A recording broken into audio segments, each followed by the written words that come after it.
ওরে ভাই একবারে ইলিশ ভাজতেছেন। ইলিশ ভাজতেছি। দেখেন মানে সেট সেট করে কিন্তু মাছ কিন্তু ভাজি হচ্ছে, খুবই চমৎকার। মানে গ্যাসও লাগবে না, মেসও লাগবে না, মেসও লাগবে না। কি কারেন্টে চলে নাকি ভাই? ভাই কারেন্টে চলে। কি কোন ভাই? তো ভাই বিল আসবে অনেক টাকা। একদম রোবট চুলা চলে আসছে, বিল সারা দিনের রান্না 6 টাকা ভাই। দেখেন মাংস নাকি রান্না বান্না কিন্তু হবে একবারে রসা রসা কষা কষা হবে তো একদম ওরে ভাই এবার সেট করে উঠতেছে, সেট করে উঠতেছে। দেখেন মানে দিলেই হয়, দিলেই হয়। দেখেন মানে কত চমৎকার ভাবে কিন্তু দেখেন রান্না বান্না কিন্তু শুরু করে দিছে।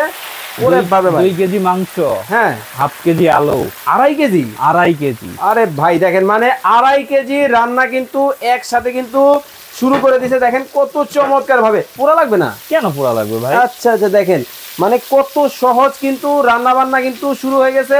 ওরে ভাই কমানো বাড়ানো যায় অবশ্যই ভাই। দেখেন মানে চুলা কিন্তু কমায়া বাড়ায়া কিন্তু রান্না কিন্তু করা যাবে, গ্যাসে চুলার মতো। অবশ্যই। আচ্ছা আচ্ছা আচ্ছা দেখেন কত সহজেই কিন্তু মাছ ভাজা কমপ্লিট। আচ্ছা এখন পোলাও রান্না করবেন কোথায় ভাই? এই যে হাড়ি, এটা উঠাই ফেলবো। এই হাড়ি উঠে আরেক হাড়ি দিয়ে রান্নবেন? আরেক হাড়ি দিয়ে রান্না করব।